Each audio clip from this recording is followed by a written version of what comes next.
Hello and welcome back. Today I'm going to be reviewing a book by Derren Brown, The Illusionist, and I've decided to do this one outside, as you may have noticed. My last few videos have been filmed inside my apartment, but the weather's quite nice today, so I thought I'd film this one in the park.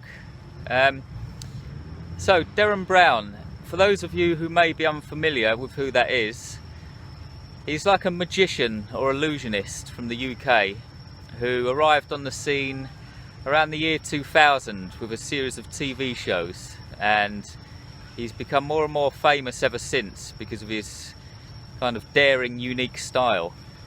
And I became aware of his work sometime around 2004 or thereabouts, but the first book I read by Derren Brown was around the year 2007. About 13 years ago, and it was this book, Tricks of the Mind. This was a really, well, it's just a very special book for me because not only did I learn a few magic tricks, but I also learnt some very valuable memory tricks that I still use today.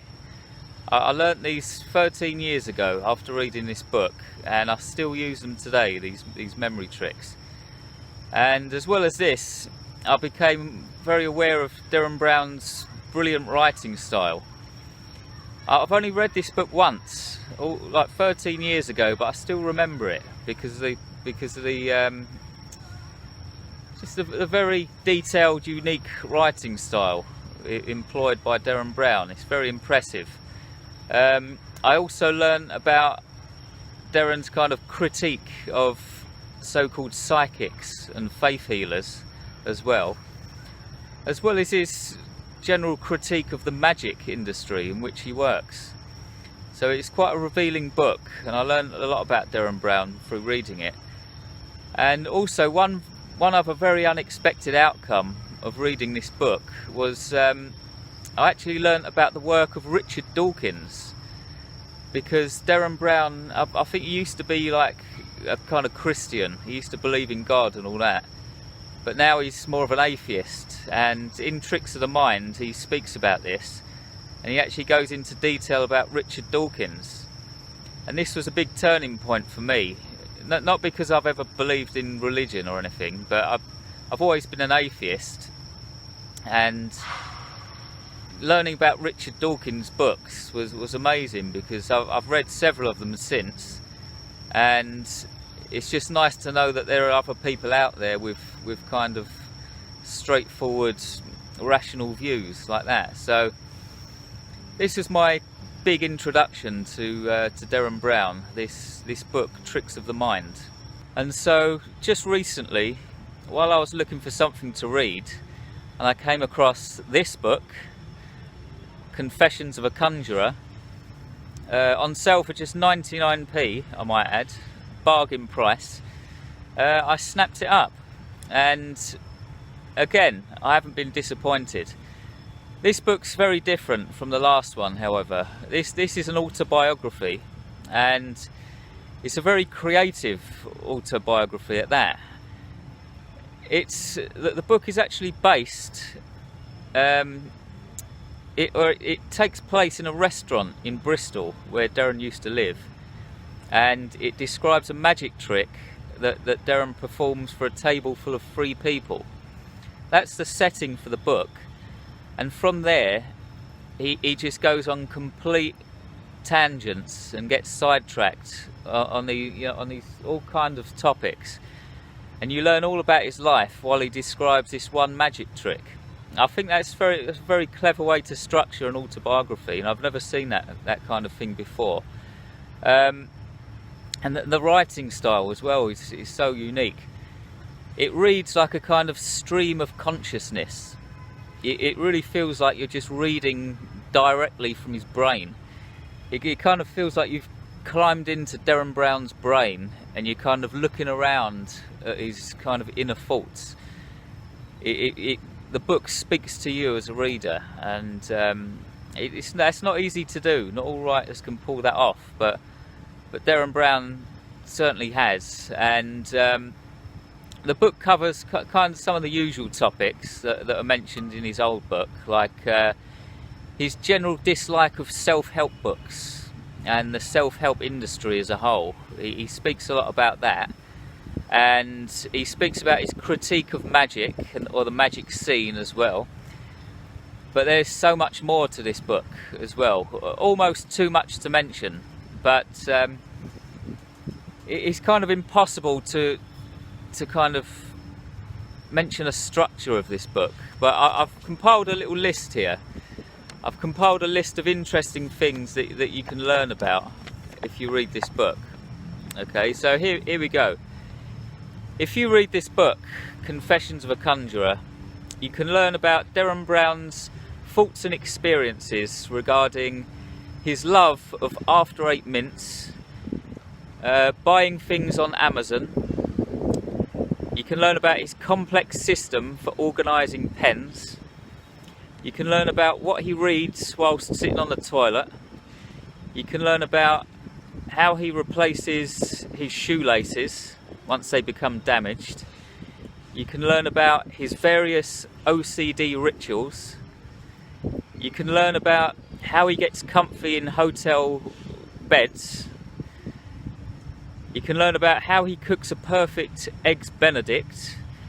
And last but very not least, you can learn about Derren Brown's mechanical wanking machine. And yes, you heard that correctly.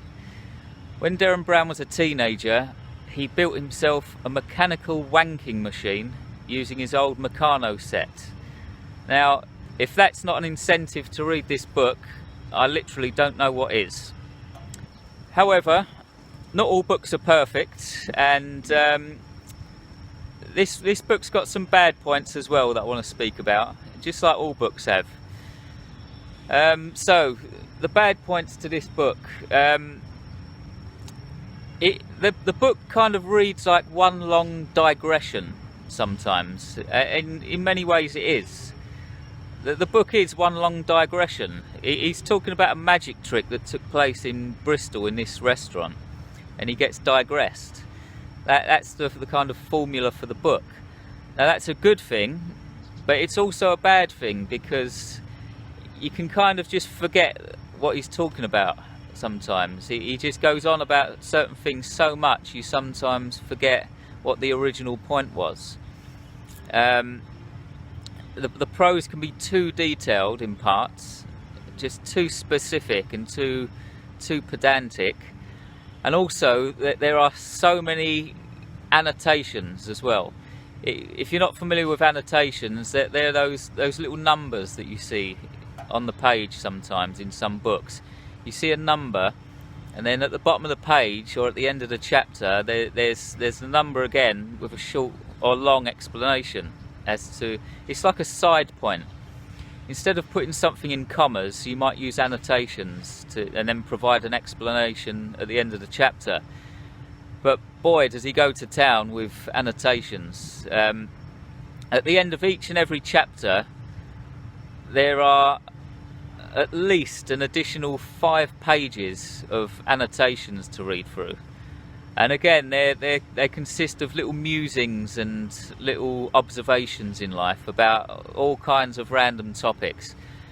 They are good to read, and I did enjoy reading through them all, but it can get a little bit tiring. I think he might have just overdone it a little bit with the annotations here. But this is a good positive review, and I do recommend you reading this book. Alternative names for this book could be Derren Brown, A Journey into My Mind, or Derren Brown, A Walk Through My Brain, or Derren Brown, My Inner Thoughts Laid Bare. That's what this book is. It's like a journey into his brain, a journey into his mind, and it feels like you're literally walking through his mind, observing the world through his eyes. That's how I'd explain it. So, on an end note, yes, go out and buy it, go out and read it. If you're a fan of Derren Brown, you certainly won't be disappointed. And if you don't know who Derren Brown is, you could still enjoy the book and get to know him through reading this book. So yeah, it's a positive review and I highly recommend it. Just before I go, I'd like to remind you that you can go and check out my book, The Edge of Insanity, a book of disturbing tales. This is available on Amazon for a very reasonable price as well. This is a book of short horror stories, and it was only published about 2 weeks ago, so it's still a new book. It's getting positive reviews as well, so do check it out. Also check out my site jamesflynn.org for my books, artwork and my blog and all kinds of stuff. And I'll see you again in about 2 weeks or so with another book review. So thanks for watching, have a great day, and I'll see you next time.